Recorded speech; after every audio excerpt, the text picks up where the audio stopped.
Breaking news, breaking news, breaking news. Ruth mkandawire awagwira apezeka. Mzimayi uja amene ananamizira kuti waphedwa. Yes, waphedwa. Actually, wapezeka ali ku Karonga ku lodge. Kumene koko phone yake ndithu ili m'manja. Akufuna zika sona status. Kuti iyeyo basi waphedwa, watere. Komano, the question is, anthu ena amaganiza bwanji?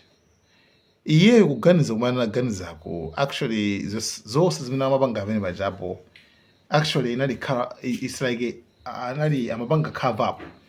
Amazigulitsa yekha. Ngani liseje kwambe mwambiriro. Inali ma question mark ambiri.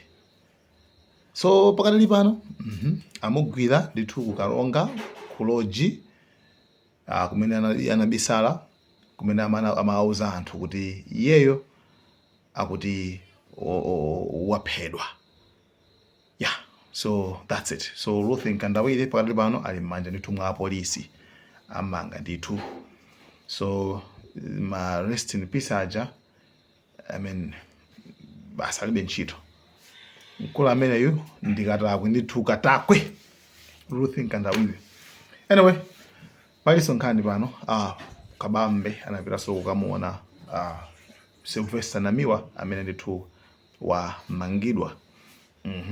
So anyway, now so Alison Zayankola. Guys, thank you so much.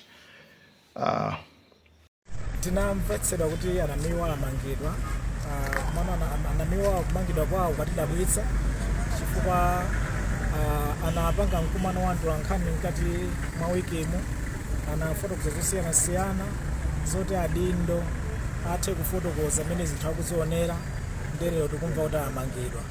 Ifeyo nkuona kwathu mwina nkutheka chilipo mwina nkutheka ni nkhani imene yapangitsa kuti amangidwe. Ndiye mfuna kuti timvetsetse nchifukwa chake tinafuna tibwere tikumane nawo Namiwa, timve kuti kodi awamanga pazifukwa zanji. Tinafuna kuti timvetsetse zimenezo kuti tikamva zifukwazo tapemphenso apolisi, tapemphenso amakhoti kuti ngati pali zine zifukwa zomveka bwino asondoleze zifukwa zimenezo aone kuti zafika kumapeto monga mmene malamulo athu amanenera. Munakanizidwa kuti lero simungaone chifukwa cha nthawi imene itsogolo mutani? Atiuza kuti tibwere mawa cham'ma 9 o'clock, ndi mawa ma 9 o'clock ndi klasi ndili pano. Ndifuna ndimvetsetse kuti kodi Anamiwa amanga chifukwa chani. Ndiye tikamva zifukwazo nkhani titenga from there tione kuti pangati athandiza motani. The past administration was arrested so many times and it could not be explained why this man keep on being arrested, simply because he's airing out what he thinks are the wrongs of a particular administration. And this time around we are seeing Honorable Namiwa has been speaking out on a number of things to bring checks and balances to this administration. And what we are seeing, the result is being arrested. So this is something that has been repeated over and over and over again. We came here just to understand why he has been arrested, what are the charges, and we hope that this time around the law enforcers are going to follow up the matter, whatever it is, and with all the fairness, and bring to justice whatever may be there.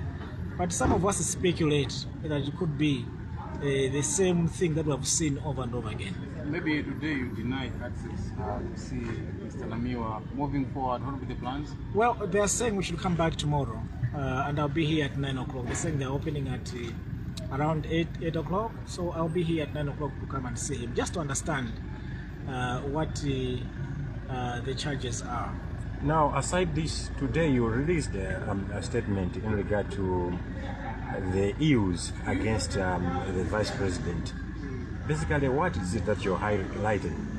Again, this is something that our country has repeated over and over again, that we have seen that the office of the Vice President, in this case the office of the first Vice President, has been ill-treated. They have been ill-treated for a long time.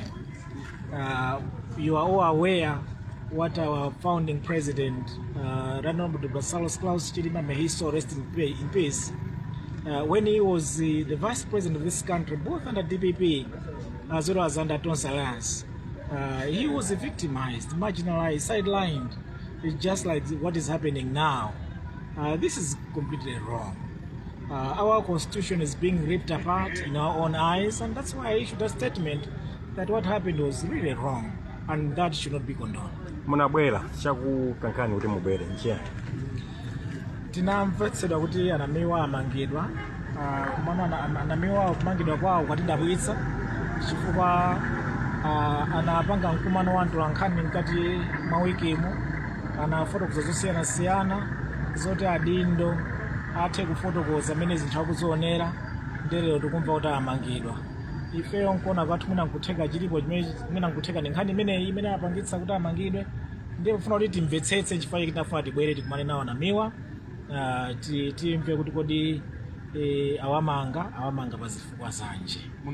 Ndiye tinafuna kuti timvetsetse zimenezo, kuti tikamva zifukwazo tapemphenso apolisi, tapemphenso amakhoti kuti ngati pali zifukwa zomveka bwino azilondoleze zifukwa zimenezo, aone kuti zafika kumapeto monga mmene malamulo athu amanenera. Munakanizidwa kuti lero simungaone chifukwa cha nthawi kupita chitsogolo mutani? Atiuza kuti tibwere mawa cha ma 9 o'clock, ndi mawa ma 9 o'clock ndi class ndili pano. Ndifuna ndimvetsetse kuti kodi anamiwa amanga chifukwa chani. Ndiye tikamva zifukwazo nkhani titenga from there, tione kuti pangati athandize motani singombe. Lero mwatulutsanso kalata uthenga olankhulapo pa zimene zikuchitika ku ofesi ya wachiwiri oyamba kwa mtsogoleri wa dziko lino. Kwenikweni chimene mufuna kunena nchiyani? Dziko lino tikungobwereza zinthu zokhazokhazo zakuti mwachitsanzo nkhani ya anamiwayi kuti aboni kalindo nthawi MCP amakhala kumangidwa, ndiye tikuonanso awa amangidwa, komanso treatment ya ya vice president dziko lino, in this case first vice president, takhala tikuvutika nayo dziko lino. Mukumbukira malemu Dr. Klaus Chilima, mzimu wawonse mutendere, kuti nawonso ali vice president ya DPP, ali vice president ya Tonsa Alliance, anazunzidwa kwambiri, anazunzidwa, amakhala sidelined, amakhala marginalized, amakanika kuti apatsire ufulu ndi mpata kuti agwire ntchito yabwinobwino monga ofesi yomanenera. Ndiye tikuonanso kuti zimenezo zikupitirirabe kufikira lero lino. Ndiye ifeyo a UTM poona kuti tinadutsa muzinthu ngati zimenezo mkupera mwa president wathu woyambirira, tikuona kuti sidzabwino, malamulo amene azitsatiridwa monga amene amayenera kutsatiridwa.